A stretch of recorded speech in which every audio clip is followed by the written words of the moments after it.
Welcome to the latest episode of Trojans Wired, the podcast, which is an in-house production of the website Trojans Wire. We are part of the College Wire Network. USC women's basketball put up a great fight, and the casual fan observer might not appreciate, losing by 14 points to Yukon, but USC was right there at the beginning of the fourth quarter, and I said this on Twitter, and I reiterate it. How many other women's basketball teams in the United States would have been able to be this competitive against Yukon, the gold standard program in the country, without their best player, without their best scorer? So many programs would have gotten run out of the gym pretty quickly. USC put up a fight, so the box score might not show it, but what a champion's effort by this team, shorthanded. We knew it was an uphill battle. That's exactly what it turned out to be. But these women of Troy, they fought on, and they fought on to the end, did themselves very proud. So to talk about that, and obviously now all eyes at USC go to the transfer portal. We have USC women's basketball analyst Cece Clay at her Substack, at her YouTube channel, and special guest Kameo Williams of Gems in the Gym, national scout, one of the better player evaluators around. Cece was able to bring Kameo on. We're thrilled to have Kameo Williams on our show. So, Kameo, welcome to the show.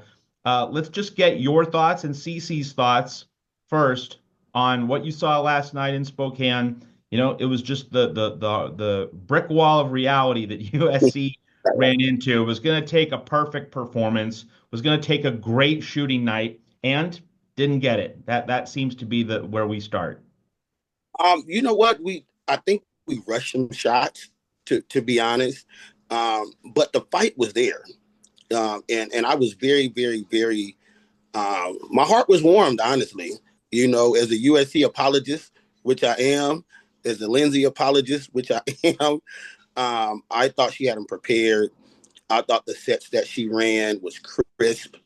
I thought that the ball movement and being able to get Rhea involved, who I thought Rhea's stock went up in this tournament.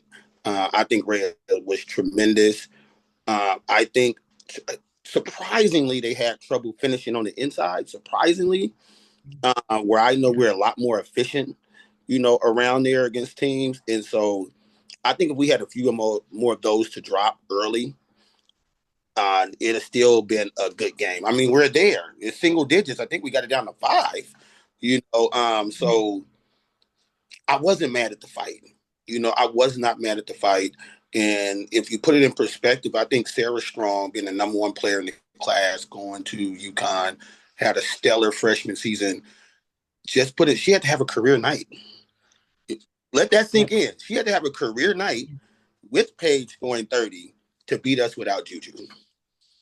Yep. I'm not mad at the fight at all. I'm disappointed that we're not still fighting on this season, but I'm not disappointed in the fight at all. And kudos to Yukon. Yukon did a great job, and it took a great job for them to win. It took that. Cece. If I can add to everything you said, you're spot on. The fight was there, the heart was there, and this seemed like a connected bunch, within the game. And even at the end of the game, they were down by 8. I think the score didn't go up until they started getting fouled. But what hurt them the most was their shooting. I mean, they could not keep up with Yukon shooting, and Yukon. At any given day, anybody can go off, whether that's AZ, Paige, or Sarah. And that's what we saw last night. We saw it was Sarah's turn. Of course, Paige came on in the second half, but it was Sarah's game last night, and Coach Oriema wanted to be that way. He told her to take her shots. But when you look at the stats, I mean, the USC was shooting 23% from 3. And Yukon shot 45% from 3. That's a huge statistical difference. And then with the twos, it was the same thing. Overall, USC shot 32.8% overall. And then Yukon, I'm looking at my stat sheet, shot 45%. They were 27-60, and USC was 19-58. And, our inside, other than Rhea, really was a key factor in that. They couldn't get, Kiki could not get going. And then Kennedy, as good as she played, the last couple games defensively and offensively, the last game, she was, I think, 2 for 10 in shooting in yesterday's game. And that kind of hurt us. And surprisingly, the one stat that I noticed that stood out to me was Avery only got 5 shots off the whole game. Mm-hmm. And we needed her to at least have 10 shots, 15 shots during that game to even, get us to where we wanted to be. So her only being able to get 5 shots was a detriment to us, in this game. You know what? Speaking of, I thought that Avery definitely needed more shots. I did not think last night as the game went on, I didn't think that TVO would be able to give us a lot because she struggles to get away from speedier defenders. Yeah. Very speedier defenders, really scrappy, pesky. And it bothered her a little bit. So I do think it was an opportunity for Avery. But even with that, I also think that going to Rhea more and going to Kennedy more in the post. Yeah. There is nobody that Yukon has. Yep. That I don't care who they put on Kennedy. If you get Kennedy in the intermediate area to the low block, they don't have anybody to match up for. And I also think it could have put whether it's AZ, Paige, they got to put one of them on her. Mm-hmm. I think she could have got to the line, has an easier time because dealing with Paige and running around all night or AZ all night is a tall task in that type of environment where it's physical, it's tough. It's an Elite Eight game, against a powerhouse. So I'm not complaining, just kind of thinking about different ways and different things we probably could have done. Obviously, 2020 hindsight, Yeah. Well, they did post up Kennedy a couple times, or more than a couple times, but we just couldn't we weren't getting calls our way for one thing. The rest were, I say, Yukon friendly in my opinion, but we didn't get calls our way. And then the points off turnovers, Yukon scored 20 points off our turnovers, where we only scored 7 points off turnovers. So, but the fact that these guys kept fighting, without Juju, says a lot about this team. And like you said, Sarah Strong had to have her strongest game to beat us without Juju, and if we would have hit a couple more shots, we were right there. You said something about the referees, not an excuse. I don't believe in that, but there are reasons, right? That and one that Paige got, I think it was K9 that they called. Yeah. I've seen that replay a million times. I saw it live. I didn't see a foul anywhere. And it's an and one, and the momentum of that and one, the emotion that it gave, with Paige, I think that really lifted their team. And so you don't lose on one call, but you can get momentum off of a call. And I think that gave them some momentum. Absolutely. Matt?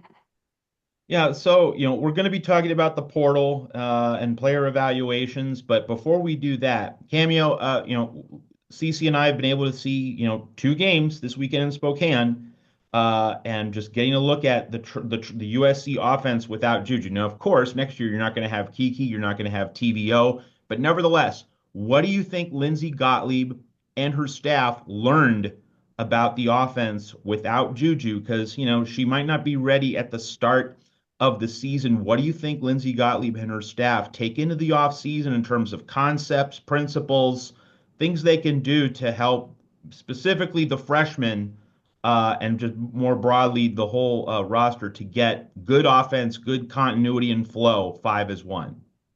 I obviously without the bigs, they'll move on, but I think we'll be able to play faster. And I actually think we'll be able to play through Kennedy. I think being able to play through Kennedy just puts so much stress, on a defense, because you put a smaller player on it, she dominates the smaller player. You put a big person on it, she steps out to the 3-point line and has the ability to drive around, use her strength, and still score. But being able to play through her, having shooting around, with Hal and K9 and so forth, I think you can play a 4-out, 1-in, a lot of motion, a lot of actions. Think of Yukon's lift set. They run that 4-out, cut off the nail, dribble, handoff, lift, You get so many actions quickly, get the defense moving, and I think we have the personnel to go 4 out, 1 in with that continuity that'll put a lot of stress. Because we have skilled players. These not just people that's just out there, running and jumping. We have skilled players, and I think we can have what I call 5 lives out there at all time where everybody's a threat. That's a lot of stress on the defense, particularly we got Jazzy coming in. So you also have Jazzy Davidson, for those who don't know. You also have somebody that can handle the basketball, has the length, also versatile, putting a lot of stress on the defense. So I think they'll play faster. I think they'll play a 4 out, 1 in, space it really well, and then in the half court, play through Kennedy.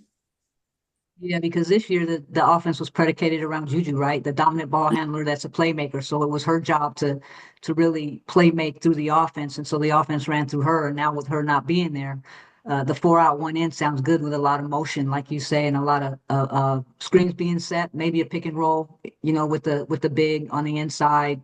But yeah, they're going to have a lot of motion, and they're going to have to speed up that offense. They can't have the type of offense that they had this year because there's no dominant Juju. Mm-hmm. Right. And we can't just say, here you go. Yeah. Man, let me tell you this. I am firmly convinced that if Juju played, we win that game by 14. Oh, heck yeah. Like I do. I feel so much for Lindsay and Deli and the team. Be proud of what we did. Be proud of how we played. Be proud of the fight. And you've been in this career, if you're in this business long enough, you don't want to miss your moment. And I thought we really had a shot to win the national title. So I'm proud of them. Lindsay, been knowing Lindsay for almost 20 years. I really felt deep, for her and the team. But I think they did a hell of a job. I do. I really, really, really, I think there's people that thought we was losing by 20, 30 points. Yeah, I know. Saw that. You know what I mean? Didn't give us a chance, right? And I think what they did show is we're a very good team without Juju. We're not an elite team without Juju where we're top 4, but we're still right there. Man, I think with the experience of the freshmen, I think learning some things that we didn't know, what Lindsay didn't know, learning some things about those freshmen who will be sophomores, that she's like, okay, I can figure out some things, and really play through Kennedy. I'm excited about next year. I really am, to see what the team does through around December. You then ingratiate Juju coming in. Imagine that. Imagine all the experience that we're going to have come January, and then you're at. Yeah, and how's that going to look, right? Because you're going to have this team that's so experienced now working together, and then you acclimate Juju back in. If Juju plays, I mean, she might take a red shirt year. I thought of that as well. But it's a very interesting thing, and I don't want us to curve, too far away from the focus of the show. But I think it's intriguing to say, like, man, does she really play next year? Because I think the next year she's going to play, and that's it anyway. Age eligible, whatever. I think it's interesting. I think she plays simply because the next year she's out anyway. I think she does. She's a competitor, known her since she was in the 6th grade. I think she plays. Yeah, and knowing the way her work ethic is, and she's going to have the best doctors and the best physical therapists to get her back where she needs to be. And with technology today, who knows? But the thing is, Juju, if you see this, we don't want you to rush. We want you to make sure that you're here. We want to make sure you're right so you can come back and be more dominant than you were even this year. Did you guys see the T-shirts? Did you guys see the T-shirts the team had? Yeah. Oh, man, that was awesome. Yeah. So, Matt, we want to talk about the portal now? The portal surprises? Well, I have one question for Kameo before we go to the portal, and that is simply, you're on here to evaluate players, and that's part of what we're going to do in the portal. But first, I want to get your insights on the 3 main freshmen for USC. Just give like one idea, one thing for them to improve on. Avery Howell, Kaylee Heckel, Kennedy Smith. So you're looking at them and you're seeing how they progressed this year. You're seeing what they still need to do. What's like one item that you have for each of the 3 freshmen going into the offseason? How do they improve their game? Where should they start? Where should they focus? Right. K9 being able to consistently shoot, from behind the arc. So her being able to consistently do that, I think takes her game to another level. Hal is the opposite, right? She can shoot the three, but being able to be creative off the dribble and not just straight line drives, right? Where we're gonna be in a half court a lot. People gonna try to slow us down. And not the offense creating it for her, but can she just go and create it for herself, going. And then as far as Kennedy, I would like just quicker decision making and better conditioning for her overall. I think her, being so physical, I think sometimes she's doing it on both ends at a high level. And you get to the Elite Eight at a high level against the best players in the country, generational talents.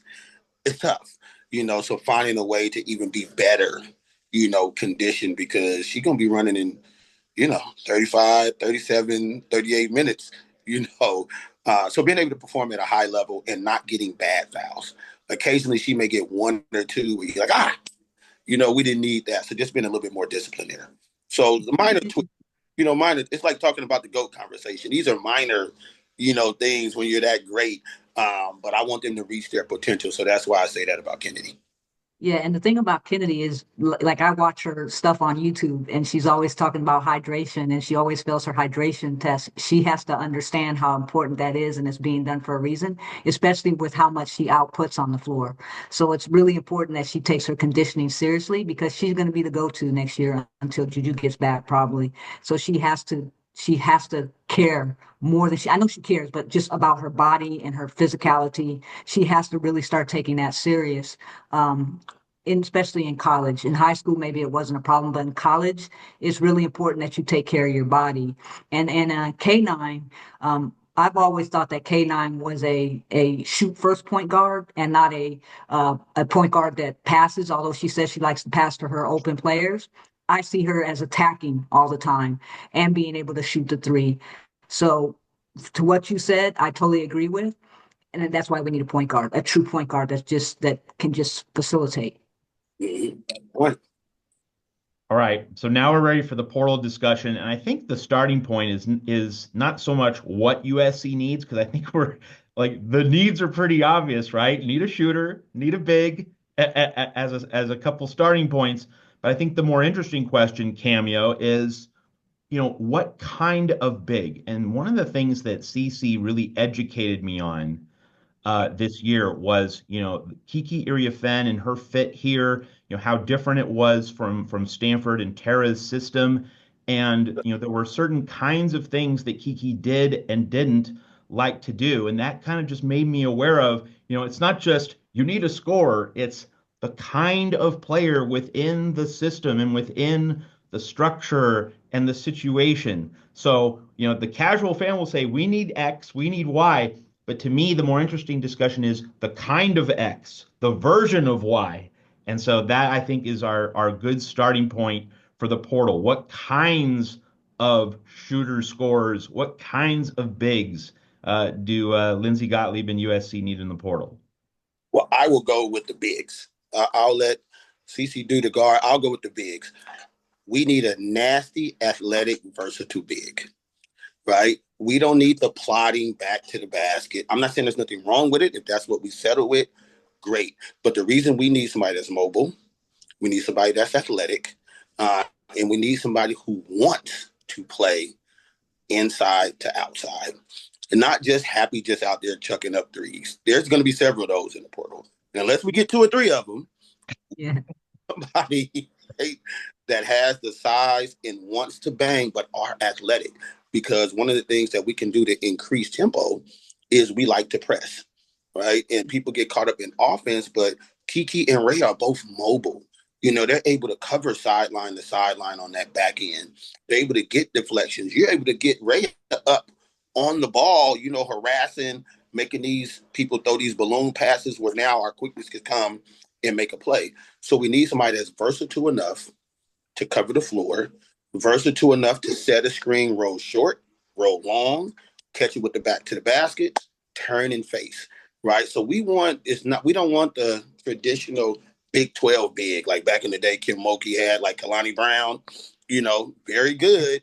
It just doesn't work here for us to reach our optimal, potential as a team. Got to be versatile and athletic, because all the things that Lindsay wants to do, she's a mastermind. She's got the big gumbo pot. She wants to have the versatility of throwing all these different things in there. And if we have a one-dimensional, even two-dimensional, even if they're dominant, it just doesn't suit the versatility that Lindsay likes to input on the game plan. Yep. Yeah, Cece. As far as guards, we need a shooter and we need a playmaker point guard that can drive and kick. And we need a playmaker that can create their own offense, like a Juju, but can also be able to shoot that three. And then we need a shooter. We need another catch and shoot person, or young lady, I should say, to be able to 3-and-D. Yeah. So I got a list of people I'm looking at. And I just want to go over this list, and I want to know if you know any of these people, Kameo, because it's a lot of people look at the big names that are going in a portal and be like, oh, we should get that, we should get that, we should look at that, we should look at that. Yeah, maybe we should, but just like you said, is it the type of big that we need that's going to fit this team? Or, there's a lot of people in the portal right now that go under the radar. Now we do need some bigs to match up with Betts, the two Betts sisters. So we do need some height, but we also need some athleticism, like you said. And one of the names, let me interject for a second. One of the names that it escapes me right now, I don't have my notes, but if we got the big from Wisconsin, I would do Williams. I would do backflips. I'm talking. I would backflip from Oakland all the way to USC, because she is what we like. Yep. She's mobile, she can score, and you can play through her or not through her, and she's still going to end up with 15 and 10. Yeah. End up with 15 and 10. So not having to play through her, but you can. Yeah. She's effective on both ends. She cleans the glass, and she's efficient. She's like one of the highest of priorities in my mind, Sarah Williams. And she plays defense, right? She was Defensive Player of the Year last year. Made all defense again. Yeah. I'm sure there's about 6 other teams that feel the way I feel, but I think she's a need and a fit, and all the other glamour that the players want now, USC offers. She's got about 15 other schools looking at her right now, Kameo. So, it's going to be interesting to see how that all plays out, or even if she wants to come to the West Coast, because she's from the East Coast. So does she go to Yukon? Does she go to Maryland? Mm-hmm. Which are probably 2 programs that are going to recruit her heavily. Mm-hmm. And it's her last year. So I'm thinking, if we want to get a Sarah Williams, we really got to pull a rabbit out of our hat, because it's her last year and she might want to play close to home. Although if she comes to LA, the NIL opportunity is much larger for her here, as well as the WNBA draft board. So, what's that? I think you're correct. Yeah. So that's why I think that Sarah Williams is an advantage for us. But there's one person that's flying under the radar. She's not 6'4". She can play forward, which we do need. She's 6'2". Her name is Tanisha Brown from Fairleigh Dickinson University. She averaged 16 points a game, 10 rebounds, and 2 assists while shooting 52.6% from the field.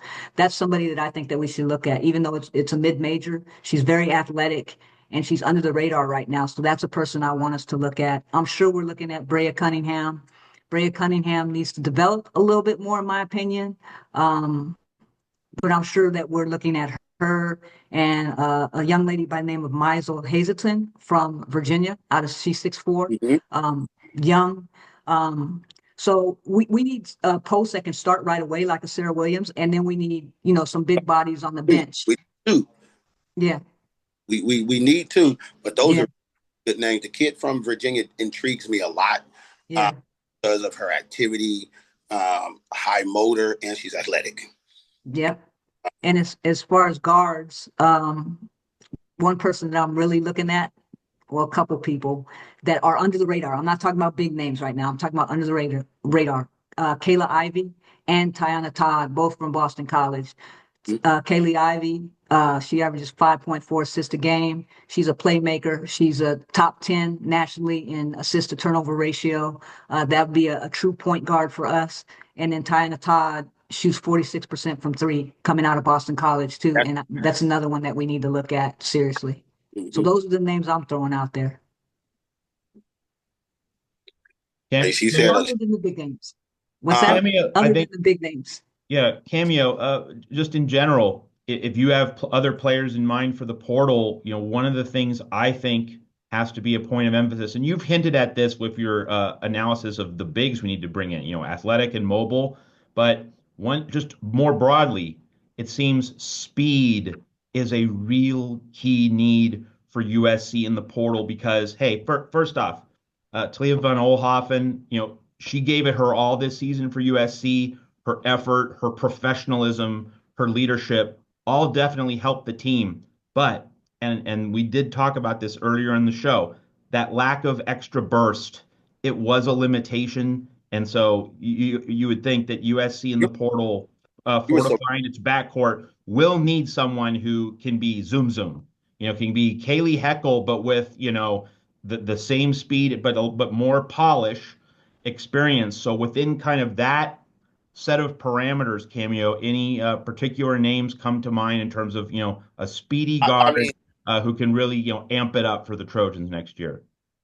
Because I don't think it's a fit, but in terms of style, a Caitlin Gilbert type.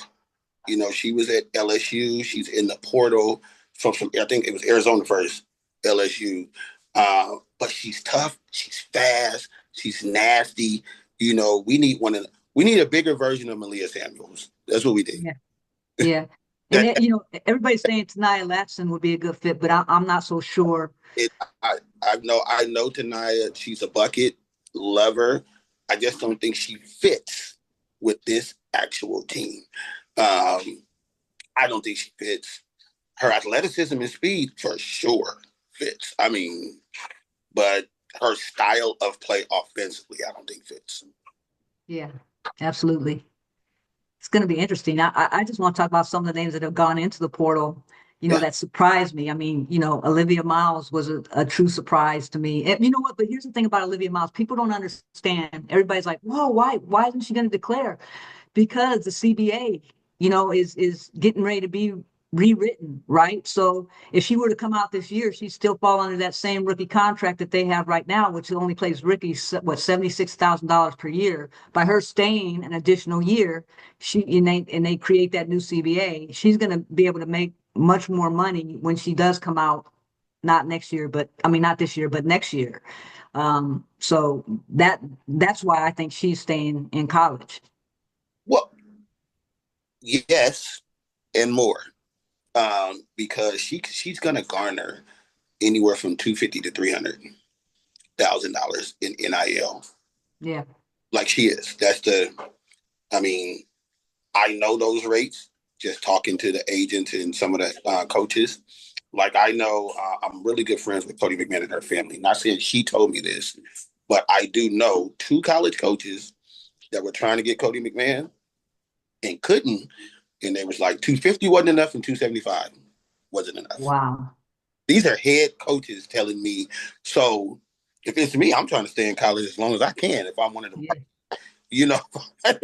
people, I'm trying to stay as long as I can. It's a fun game before it becomes an official job. It's a job now. Don't get me wrong. But before it becomes an official one, I'm trying to stay and get in. And Olivia's going to get that type of money. The thing with Olivia is Olivia at times thinks defense is optional. Yeah. That's why she said at the end of the game the other day, because she wasn't playing defense.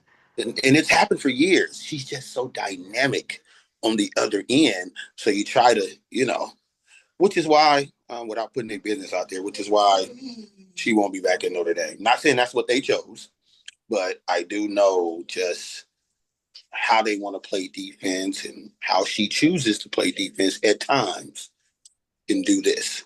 And I think you get benched and you're on the, the national, international broadcast, and You're Well, that's why people are saying that USC go get her, and I'm like, no, because she wouldn't fit in our system. Offensively, yeah, she's a gem, but defensively, Beth Burns would no.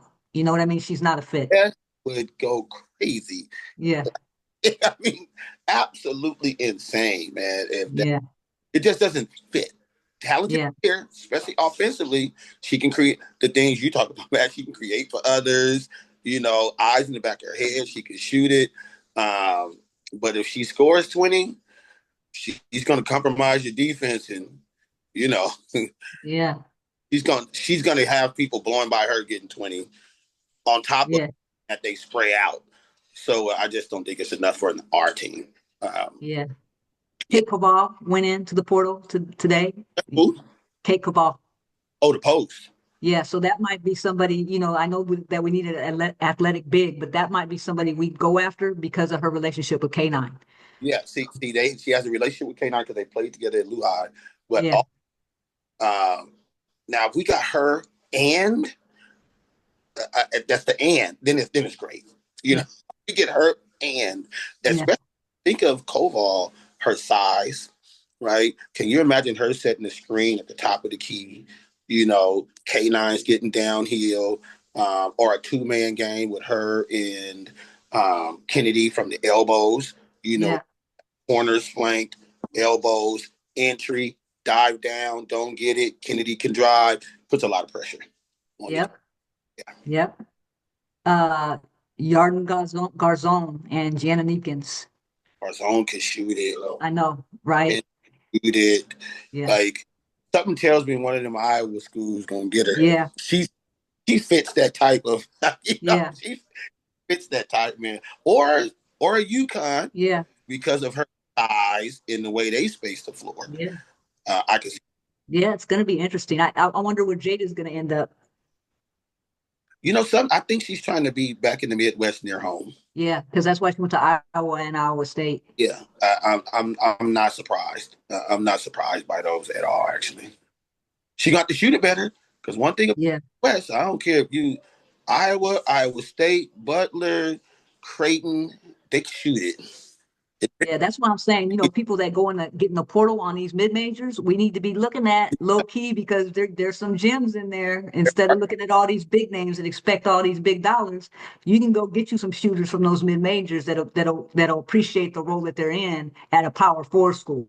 Mm-hmm. So that's what I'm looking at. I don't know if you know this, but it was just announced that AG3 has entered the portal from USC, which I expected that to happen.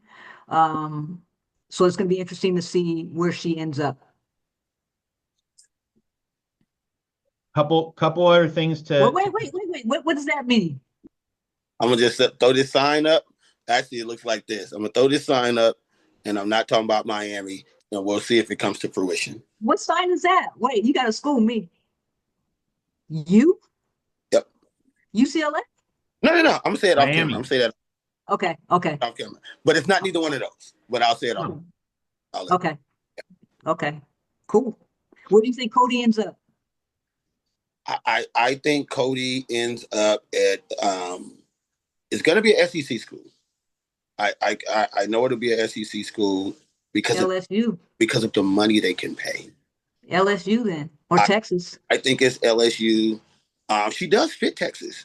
She fits yeah. Ohio, but I think they have too many. They just have too much. That's even still coming back. But wherever she goes, like she's got to go to a place like where Kim Mulkey can tame her. You know what I mean? Because she's a bit aggressive sometimes with her attitude. So she needs to go someplace where she can be handled. You know what I mean? Or just calm down a little bit and play ball. Great person. She's kind-hearted. She is fiery. Mm-hmm. I think when people end up hearing about her journey, her family, and the things she's overcome, you'll be able to see, oh, this is where it comes from. Now we just need you to dial it in, But the family's had some things happen. And, yeah. Yeah. Yeah, you never know anybody's journey. I mean, just like Rhea Marshall, right? Rhea Marshall has come from a journey that people don't know about, from South Central all day long, and a true South Central young lady, and so that's why I love Rhea Marshall because she's come so far. Mhm. Her stock went up, man. I've been saying all season. I'm like, y'all sleeping on Rhea. She's gonna be a good W player, and the coaches know that are really eyeing players in the W because of her size and her defense and the way she can protect the rim. Yep. Sometimes it's not all about what you do offensively. Sometimes it's the role that you can play on the team that's going to help a team out.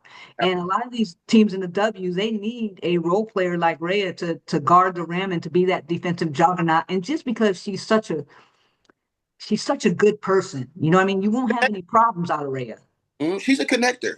The Yeah. team they love Rhea, and Mhm. you type of energy to permeate throughout a team, even at the pro level.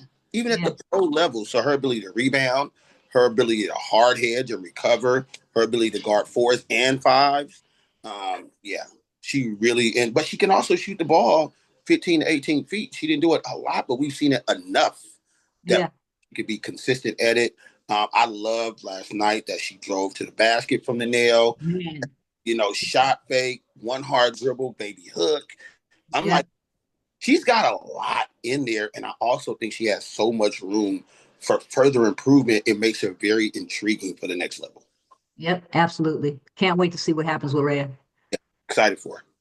Yeah.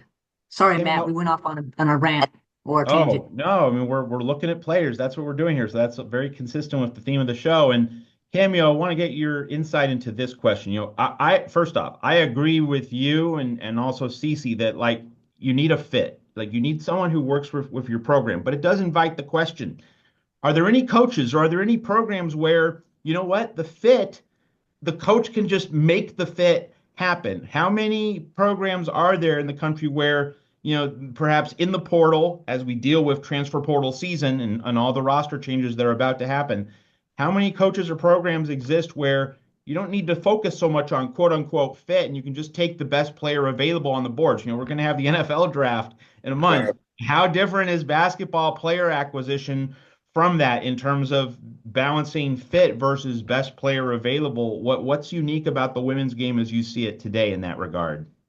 I think what makes it so unique is no longer can you piece it together like a GM. Like, okay, you know what? This is my draft. This is my board. This is where I'm working for the 2027s, 2026s. I got these people committed. I made a comment today. Some of these people committed to programs. They signed a NLI and they have no idea what their roster is going to look like, and they're already committed because of the portal. You didn't know 7 people were leaving, and oh my God, I'm sure there's somebody that committed to the school that Cody's going to end up at.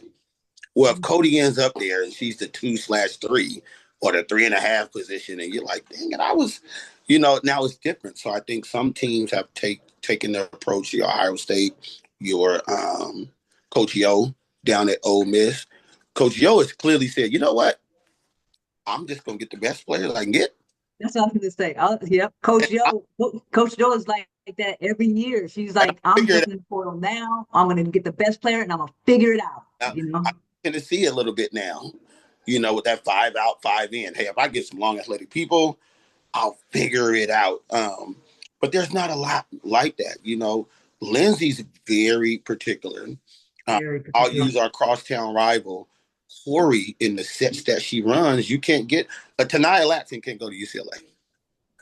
Like, it's not going to work. They're going to run 1,000 actions. Tanaya's going to be like, look, like, when am I getting the ball to get my 20 shots up? Like, Yeah. give me down 50 times. Like, what are we doing? Yeah. It's not a lot. Even Coach Oriema, they like very specific players. If you know about Oriema, people don't harp on this, but he loves players that can shoot the mid range. Yep. And all these analytics, you go back to Renee Montgomery, you go heal up. What am I thinking of? The taller player. Oh my God, she retired when she got married. But she loved Maya Moore, loved the mid range. He loves players that love the mid range, and so he'll space it out. You're trying to protect the rim. They're not even going all the way to the rim. We're gonna stop here. We're gonna pull up at the elbow, the nail, short corner. So the specific amount, I don't know that amount, but it's not a lot of programs that you can just bring them in and we're gonna figure it out, whether that's their style of play, whether it's the style of coaching, whether some people they got a tight, they got a tight thing. Like Vic Schaefer, we're not coming in, we're not doing all that. Yeah. So you can't just run all these dynamic guards. It's not going to work. So there's not a lot, Matt. To answer your question, it's not a lot. Yeah, systems are important too, and that's why when you talk about Lindsay being meticulous of who she brings in, she brings in a lot of people. Character is real important to Lindsay. You know what I mean? Character is like high on the priority list, and not only do you have to fit in to Lindsay's system, but character, who you are as a person. Can you be a role player, or are you going to come here and have an attitude? Because that's not who we want. We want a specific player to fill this role, and that's the kind of culture that she's building. So she's not, I'm going to go after the best available unless they're a good fit. Because I'm sure there's a lot of people that could have came to SC last year, and I'm not going to mention any names, but I know a couple that Lindsay said no to because it wasn't a good fit, both culturally and just play style. You know what? I have a question. I think she had a do not tag, but what do you think of a player like Marta Suarez that was at Cal? Yeah, I saw that. I thought she'd be a good shooter. She's a hustler, but she did have a do not contact on her. Yeah, do not contact. I wonder where that is, because I want to say she committed to Tennessee out of high school. Yeah. So but that type, because she can shoot it. She can shoot it. And she hustles. And she got a little nasty streak, and I like that about her. Yeah. Yeah, that's what made me just think of that name, Matt. I know that was questioned before, but talking about it made me think of that because she hopped in there today. Yeah. Well, there's so much to consider in the portal, and obviously Cece and I are going to have follow-up shows as big names either enter the portal or commit to certain schools, especially USC. Cece and I are going to have some follow-ups. So, we can't say everything there is to say about the transfer portal in one show. Kameo Williams, before we close, just any final transfer portal storylines or kind of on a related note, roster construction storylines at USC or across the country that you're really going to be paying attention to over these next several weeks? I'm really gonna I'm intrigued by what's gonna happen at Indiana and Iowa. Indiana will have a lot of people that they are gonna have to bring in. I think they're up to 7. It's like 7, I believe. And I'm always fascinated by how coaches decide to kind of do that, particularly considering we're really ostracizing players, the top 101 and beyond from high school, right? So now the portal becomes it's like junior college. That's what I want to say. This is like junior college at the P4 level every year. I don't know. I got to recruit my own players first, then the portal, then junior college, actually D2, then junior college, then I'll get to some high school people. So the building of programs has shifted a lot.